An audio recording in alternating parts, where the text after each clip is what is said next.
Soru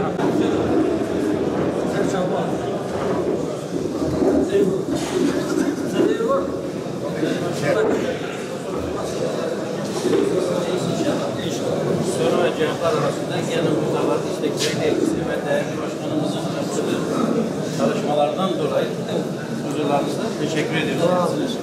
İnşallah hizmet edebiliyor şahane mı? işimiz görüyoruz. İnşallah gayemiz oldu. Başkanı, ilçe başkanı, değerli hazırlık deyince hepsini katmış olduk. Değerli muhtarları. Şimdi bu gecenin onur yemeğini verdiğiniz için öncelikle size teşekkür ediyoruz. Bu bir hasbihaldir, bu bir muhabbettir, bu bir araya gelmektir. Bu vesileyle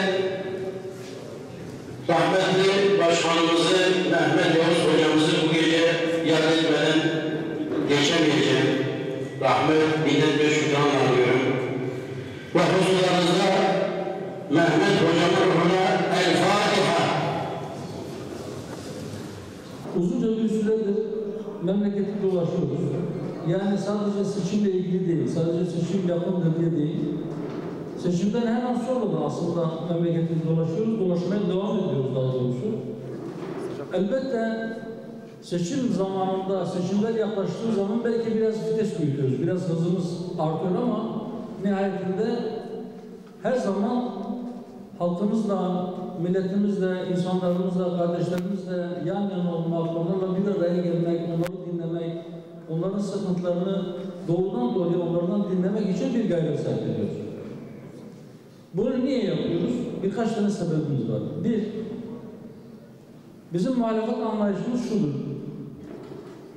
Biz muhalefet partisiyiz diye iktidardaki ne yaparsa yapsın mutlaka onu eleştirme zorunda hissetmiyoruz kendimizi. Eğer doğru bir şey yapıyorsa, doğruyu kim yaparsa yapsın, iktidardaki kişi kim olursa olsun, doğru bir şey yaptığında biz onun doğrusunu destekleriz. Bizim hemen yanımızdaki kişi, bizim arkadaşımız, bizim il başkanımız, ilçe başkanımız, genel başkan yardımcımız, kim yanlış yaparsa yapsın, ben şuna inanıyorum, benim vazifem, o yanlış yaptığında eğer ben onun dostuysam, onun iyiliğini istiyorsam, onun yanlışını ona hatırlatmam ama bununla birlikte doğrusunun ne olması gerektiğini de onunla beraber söylemem gerekir. Ben böyle inanıyorum. Bizim siyasete yaklaşımımız, bizim muhalefet anlayışımız bu. Bu nedenle sadece iktidarı yıpratmak ya da sadece diğer rakip siyasi partileri eğer yerel iktidar onlardaysa onların belediyelerini yıpratmak için olmayan bir şeyi söylemeyiz veya var olan bir şeyi abartmayız. Neyse bir fotoğraf çeker gibi vaziyeti, durumu olduğu gibi biz anlamaya ve o şekilde anlatmaya gayret sarf ediyoruz. Bu objektif, tarafsız, adil bir görüntü elde edebilmek için en etkili, en doğru yol milletin arasına karışıp doğrudan doğruya soruları onlardan dinlemektir. Siz bir kişiyi dinlediğinizde belki o kişi siyasi düşüncelerinden dolayı bazı şeyleri eksik söyleyebilir.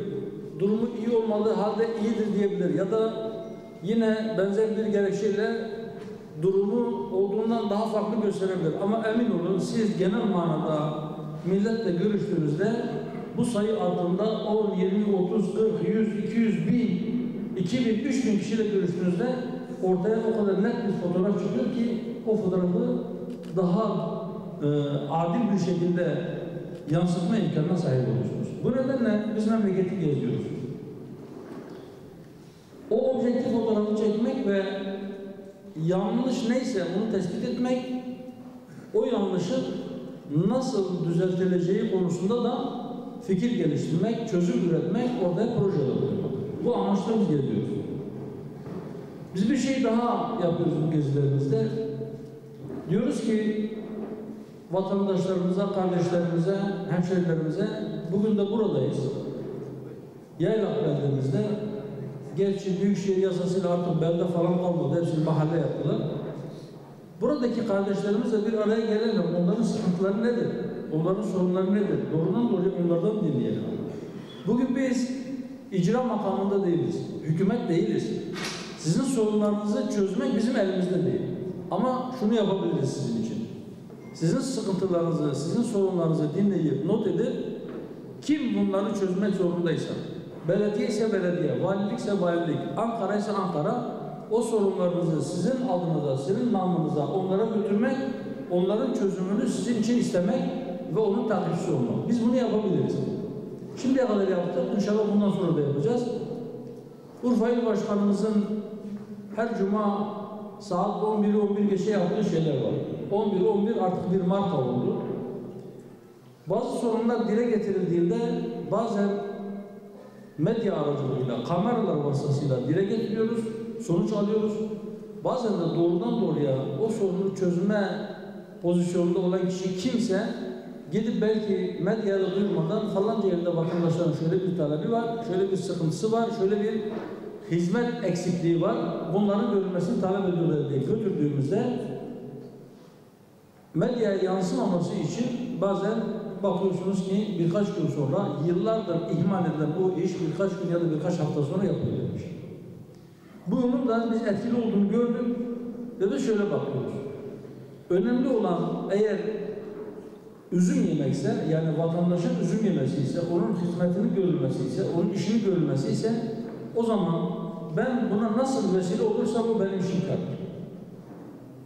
Ben siyaseti kendi şahsı için mal veya makam sahibi olma aracı olarak görülmesinin çok çirkin bir şey olduğunu düşünüyorum. Eğer siyaset milletin hizmeti için yapılıyorsa bence iktidara gelmeden de millet için yapılabilecek şeyler vardır ve biz inşallah o konuda güzel bir örneklik de ortaya koyduk. Ben en azından böyle düşünüyorum. Genel manada biz çiftçinin desteklenmesi gerektiği konusunda sık sık hükümete çağrılarda bulunuyoruz. Diyoruz ki çiftçi bir hazine gibi değerli görülmeli ve mutlaka korunmalıdır. Tarım kanununa göre gayri safi yurt içi hasılanın %1'i çiftçiye destek olarak verilmek zorundadır. Kanun böyle söylüyor. Fakat bunun yarısı bile verilmiyor.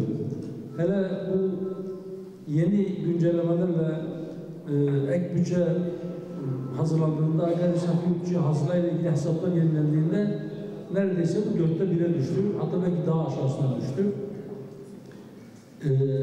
Eğer şu anda birinci adım olarak gayri safi yurt içi hasılanın %1'i değil, %0,5 yani yarımı bile çiftçiye destek olarak verilse belki bu da boğaz aşılacak. Birkaç tane formül var. Hükümete söylüyoruz. Diyoruz ki ya siz girdi fiyatlarıyla ilgili daha fazla destek vermelisiniz. Mesela tohum desteği, gübre desteği, yakıt desteği gibi. Ya da siz mahsulü alırken kilo başına bir mahsule göre bir destek prim verebilirsiniz.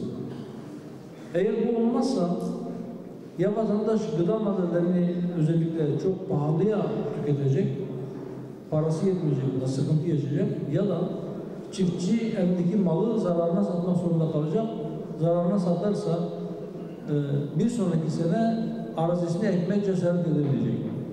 Ve formül olarak belki slogan şeklindeki cümlemi söylüyoruz ki hiçbir çiftçi kardeşimiz bir karış toprağını zarar eden endişesiyle boş bırakmamalı. Hiçbir hayvancı kardeşimiz bir tane gebe hayvanını ya da damızlık hayvanını ben yem fiyatlarına para yetiştiremiyorum diye kesimhaneye göndermiyor. Pamukla ilgili bu sene ekstra bir sıkıntı var. Sanırım bu sıkıntının kaynaklarından bir tanesi bizim şu andaki tespitlerimize göre yurt dışından ucuz fiyata iplik ithal edilince fabrikalar onunla rekabet edebilmek için pamuk fiyatlarını aşağıda tutuyor. Yoksa yani öyle pamuk çok aşırı derecede fazla üretildiği için fiyatlar bu kadar düşmedi. Ama o pamuğu fabrika alıyor, ipliğe çeviriyor. İplik dışarıdan ucuz fiyata gelince bu fabrikayı işleten kişi işçilik maliyetleri bu kadar arttı, enerji maliyetleri bu kadar arttığı bir yerde o iplikle eğer ben bu fiyatlarla rekabet edemem diye endişe ederse o zaman fiyatlarla ilgili bir dengesizlik oluşuyor. Bunun bir şekilde mutlaka aşılması lazım. İnşallah bunu aşmak çok uzun zaman almaz yoksa gerçekten özellikle pamuk üreticisi, çiftçi zor durumda, onu biliyoruz. Evet. Aslında parti programımızda uzun uzun izah ettik. Kürt sorunu nedir? Biz Kürt sorunu demeyi de tercih etmiyoruz. Çünkü Kürt sorunu deyince sanki Kürtler bir sorunmuş gibi algılanıyor. Biz o yüzden Kürt meselesi demeyi tercih ediyoruz. Bu meselelerin tarihi eskidir. Yani Tanzimat Fermanı'na 1839'a kadar geri götürebilirsiniz. Osmanlı'nın son döneminde başlayan bu sorun Cumhuriyet'in ilk yıllarında biraz daha ağırlaştı, biraz daha büyüdü. Sonuç itibariyle memleketin en köklü, en yakıcı, en acil çözülmesi gereken sorunlardan birisi halindedir. Bundan birkaç sene önce hükümet bir süreç başlattı. Fakat o süreç de maalesef başarısızlıkla sonuçlandı. Oradan bir çözüm çıkmadı. 2015 yılında başarısızlıkla akamete uğrayan o süreçten sonra an itibariyle bugün için o zamana göre ileriye doğru herhangi bir adım atılmamışken tam tersine geriye gidişler yaşandı ama buna rağmen şu anda hükümet diyor ki Kürt meselesi diye bir mesele yok. Biz de diyoruz ki vardır, mesele çözülmemiştir ve mutlaka çözülmesi gerekir. Çözüm nedir? Sen kendine yapılmasını istemediğin şeyi kardeşine yapma. Sen kendine ne istiyorsan kardeşine de iste. İşte eşit hudut gitti. Şimdi eğer devlet resmi olarak meseleyi sadece bir asayiş sorunu, sadece bir şiddet sorunu olarak görüyorsa bu yanlış bir bakış açısı. Evet, ortada bir şiddet sorunumuz yok mu? Var. Ama bu sonuçtur. Bu sebep değil. Ortada bir mesele var. O mesele çözülmediği için siz bugün bir şekilde elinde silah olanları ikna ederseniz ya da zorla o silahları elinden alsanız bile eğer siz meseleyi çözmezseniz yarın bir gün başka birisi silah alacak. Sorun çözülmemiş olacak.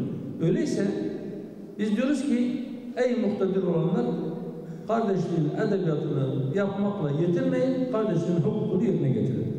Birileri diyelim ki farklı bir düşüncededir. Nedir? Federasyon istiyor. İstesin, isteyebilsin. Hem de özgürce isteyebilsin. Hatta birisi bağımsızlık da isteyebilir. İster, eğer bu işi şiddete dökmüyorsa, fikrini o şekilde ifade ediyorsa bırakın ifade etsin. Birisi federasyon ister, birisi konfederasyon ister, birisi tamamen ayrılıp gitmek ister, birisi biz birlikte yaşayalım der. Bırakın insanlar ne istiyorsa, ne düşünüyorsa düşüncesini özgürce dile getirsin diyoruz. Bizim tercihimiz diyoruz ki Kürtlerin kimliği anayasada resmen tanınmalı. Anayasal olarak tanınmalı ve kardeşliğin hukuku inşa edilmeli. Kardeşle birlikte yürüyebiliriz inşallah. Genel manada Suriye meselesiyle ilgili aslında bu olaylar biliyorsunuz 2011'in bahar aylarında sanırım Mart ayında başladı. Olaylar başladığında bu yana biz şunu söyledik. Dedik ki savaş iyi bir şey değil. Allah mecbur etmesin. Ama savaşların kötüsü iç savaştır.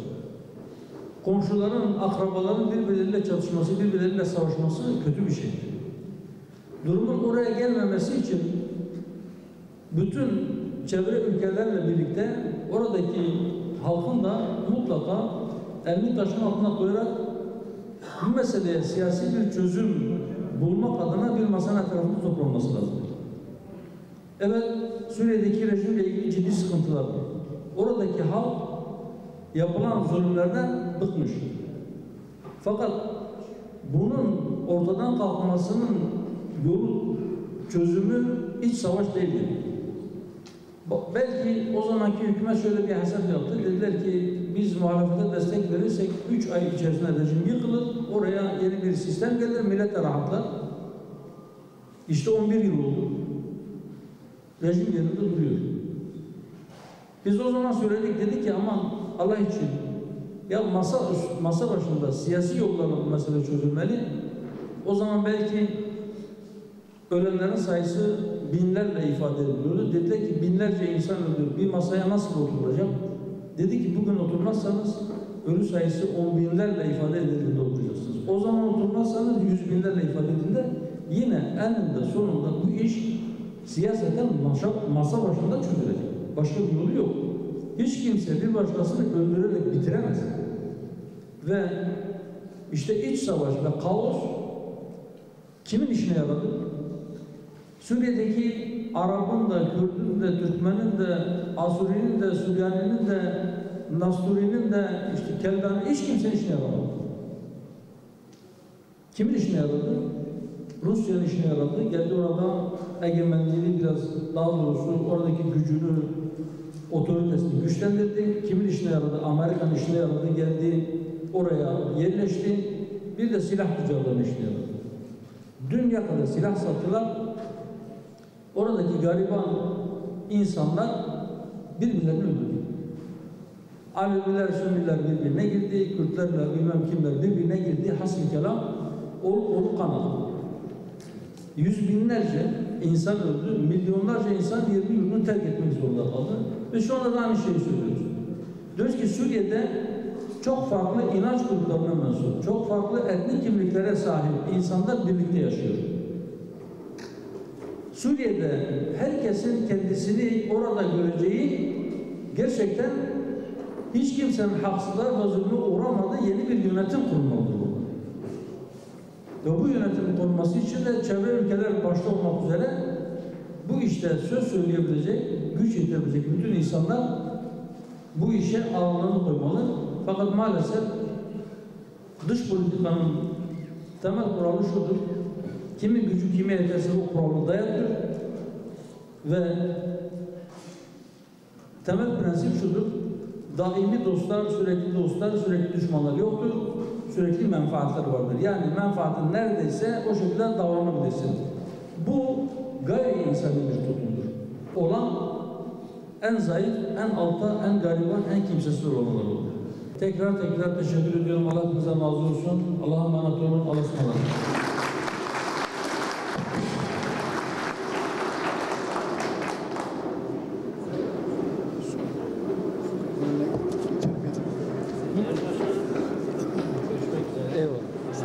Hep beraber fotoğraf çekelim. Çekelim. Var bir resim çektirelim. Hep beraber fotoğraf çekelim.